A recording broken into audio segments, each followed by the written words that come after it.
ಕರ್ನಾಟಕ ತಿಗಳ ಸಮುದಾಯಗಳ ಅಭಿವೃದ್ಧಿ ನಿಗಮದ ನೂತನ ಅಧ್ಯಕ್ಷರಾಗಿ ಮಂಜುನಾಥ್ ರವರು ಪದಗ್ರಹಣ ಸಮಾರಂಭ ಮತ್ತು ಕಚೇರಿ ಪೂಜೆ ಕಾರ್ಯಕ್ರಮ ಸಮುದಾಯದ ಮುಖಂಡರು, ಗಣ್ಯರು, ಅಭಿಮಾನಿಗಳು, ಸ್ನೇಹಿತರ ಉಪಸ್ಥಿತಿಯಲ್ಲಿ ನೆರವೇರಿತು. ಈ ಸಂದರ್ಭದಲ್ಲಿ ಸಮುದಾಯದ ಮುಖಂಡರು ಆಗಮಿಸಿ ಕರ್ನಾಟಕ ತಿಗಳ ಸಮುದಾಯಗಳ ಅಭಿವೃದ್ಧಿ ನಿಗಮದ ನೂತನ ಅಧ್ಯಕ್ಷರಾಗಿ ಅಧಿಕಾರ ಸ್ವೀಕರಿಸಿದ ಮಂಜುನಾಥ್ ರವರಿಗೆ ಅಭಿನಂದಿಸಿ ಸನ್ಮಾನಿಸಿ ಶುಭ ಕೋರಿದರು.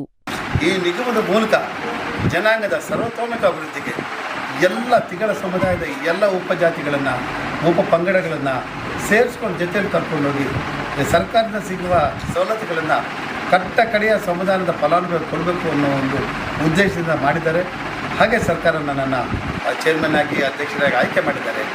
ಹಾಗಾಗಿ ನನಗೆ ಹೆಚ್ಚಿನ ಜವಾಬ್ದಾರಿ ಸರ್ಕಾರ ಕೊಟ್ಟಿದ್ದಾರೆ. ಆದರೆ ನನ್ನ ಮುಖಂಡರ ಬಗ್ಗೆ ತುಂಬ ಹೆಮ್ಮೆ ಇದೆ. ಈ ರಾಜ್ಯದ ಎಲ್ಲ ಭಾಗಗಳಿಂದ ಕೋಲಾರ ಆಗ್ಬೋದು, ಬೆಂಗಳೂರು ಆಗ್ಬೋದು, ಅರ್ಬನ್ ಆಗ್ಬೋದು, ತುಮಕೂರು, ರಾಮನಗರ, ಮೈಸೂರು, ಕೊಪ್ಪಳು, ಬೀದರು, ಬಾಗಲಕೋಟೆ ಎಲ್ಲ ಕಡೆಯಿಂದ ನಮ್ಮ ಸಮುದಾಯದ ಮುಖಂಡರು ಬಂದು ಅಭಿನಂದನೆಗಳನ್ನ ಸಲ್ಲಿಸಿದ್ದಾರೆ ಅಂತ ಹೇಳಿದ್ರೆ ನಾನು ಎಲ್ಲ ಲೀಡರ್ಗಳು, ನನ್ನ ನಾಯಕರು ಆಭಾರಿಯಾಗಿದ್ದೇನೆ.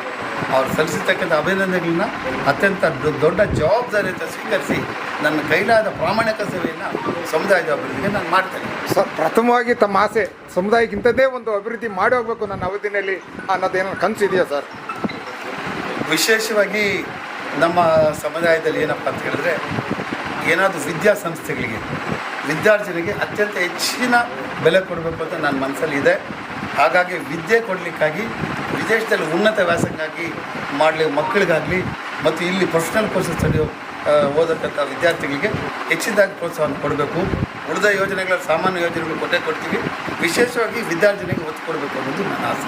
ಕಡೆಯದಾಗಿ ಸರ್ಕಾರದ ಪದಾಧಿಕಾರಿಗಳೇ ಪಕ್ಷದ ಮುಖಂಡರಿಗೆ ಏನು ಹೇಳ್ತಾರೆ ಸರ್? ನಾನು ಸರ್ಕಾರಕ್ಕೆ ಆಭಾರಿಯಾಗಿದ್ದೇನೆ, ನಮ್ಮ ಸಮುದಾಯದ ಮುಖಂಡರಿಗೆ ಆಭಾರಿಯಾಗಿದ್ದೇನೆ, ಒಟ್ಟಾರೆ ಕಾಂಗ್ರೆಸ್ ಪಕ್ಷಕ್ಕೆ ಆಭಾರಿಯಾಗಿದ್ದೇನೆ. ಆದರೆ ಸೇವೆ ಮಾತ್ರ ಪಕ್ಷಾತೀತವಾಗಿ ಕೊಡ್ತೇನೆ. ಎಲ್ಲ ಪಕ್ಷದ ಜನರು ನನ್ನ ಮುಖಂಡರೇ, ಎಲ್ಲ ಪಕ್ಷದ ಜನರು ನಮ್ಮ ಸಮುದಾಯದವರೇ. ಎಲ್ಲರಿಗೂ ಯಾವುದೇ ಭೇದ ಭಾವ ಇಲ್ಲದೆ